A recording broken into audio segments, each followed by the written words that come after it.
ఈ రోజులలో అప్పులేనివాడు ఎవరండి? రైతుకి పంటకి తన ప్రతిఫలం లేక అప్పు మిగులుతుంది. ఒక ఎంప్లాయీకి ఇల్లు కట్టుకొని ఒక కూతురు పెళ్లి చేసుకుంటే అప్పుడు అప్పు మిగులుతుంది. ఒక విద్యార్థి తన యొక్క విలాసానికి నాన్న ఇచ్చిన పాకెట్ మనీ కాకుండా ఇతరుల దగ్గర నుంచి తీసుకొని అప్పు మిగులుతుంది. కారణం ఏంటి? ఒకప్పుడు అప్పు తీసుకోవాలంటే 4 సార్లు ఆలోచించుకొని తీసుకునేవారం.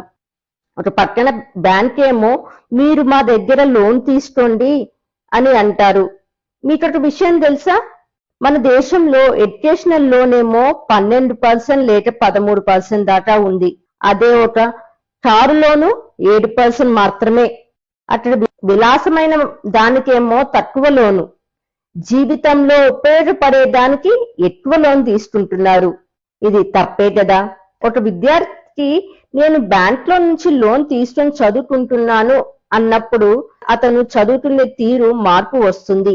అదే నన్ను ఎవరు చదివిస్తున్నారు అన్నప్పుడు నాకు ఇది రావట్లేదు అది రావట్లేదు అని అంటారు. అక్కడ పట్టుదల పెరుగుతుంది. రైతు కూడా ఆలోచించుకోవాలి. నేను అప్పుతో బాధపడుతూ నేను ఆత్మహత్య చేసుకుంటున్నాను అన్నదానికన్నా పంటలో ఏ మార్పు చేస్తాను, ఏ పంట పండిస్తే లాభం వస్తుంది అని ఆలోచించాలి. చదవవలసిన సమయంలో చదువుకోకపోతే నీ జీవితాంతం అప్పులే మిగులుతుంది. నీళ్లు ఉంటే కప్పలన్నీ ఎలా వస్తాయో నీ దగ్గర నాలెడ్జ్ అనే విజ్ఞానం ఉంటే నీ దగ్గరికి అన్ని అలాగే సమకూలంగా ఏర్పడుతుంది. అప్పుడు అప్పులు అనేవి ఉండవు. కొన్ని వేల ఆలోచనలు ప్రతిరోజు ప్రతి క్షణం వస్తూ ఉంటాయి. కానీ ఆ ఆలోచనల్లో ఎక్కడెక్కడ మార్చుకోవాలి, ఎలా మార్పు చేసుకోవాలి ఆలోచించాలి. మనకు ఒక అపాయింట్మెంట్ లెటర్ రాగానే చాలా సంతోషిస్తాం. ఆహా, నాకు అపాయింట్మెంట్ లెటర్ వచ్చింది, నాకు ఉద్యోగం వచ్చింది అని చాలా సంతోషిస్తాం. అదే వ్యక్తి దగ్గర ఒక సంవత్సరం తర్వాత వెళ్తే 20,000 నాకు ఎలా సరిపోతుంది అని ఆలోచిస్తూ ఉంటారు. అంటే అతని యొక్క ప్రణాళికలో సరి అయిన ఆలోచనలు లేదు. అదే అతని ప్రణాళిక సరిగా ఉంటే సమస్యలు రావు, అప్పుల పాలు అవ్వం. మనం ఏది చేసినా ఒక ప్రణాళికను బట్టి చేస్తే మన జీవితంలో చాలా హ్యాపీగా ఉంటాం. అది ఏదైనా సరే. మన పెద్దలు ఒకటి చెప్పారు, నీకు వచ్చిన రూపాయి అయితే దాన్ని 4 భాగాలు చేసుకో. అందులో ఒక 4 పైసలు క్యాష్ రూపంలో ఉంచుకో, ఒక 4 పైసలు మ్యూచువల్ ఫండ్స్ లో పెట్టుకో, ఒక 4 పైసలు ఆహారానికి ఖర్చు పెట్టుకో, ఇంకో 4 పైసలు మన సొసైటీ కోసం ఖర్చు పెట్టు అని అన్నారు. అప్పుడు నీకు ఎదుగుదల ఉంటుంది. కానీ దాన్ని మనం మర్చిపోయాం.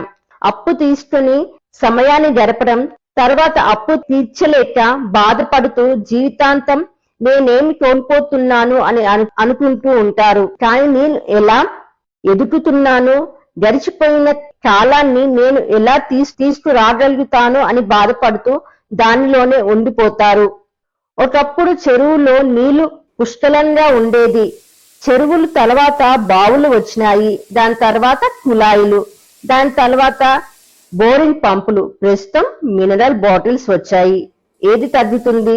కారణం ఏంటో తెలుసా? వీటికి అనుబంధమైన వాటిని మనం తగ్గించటం వల్ల ఈ పరిస్థితికి వస్తున్నాం.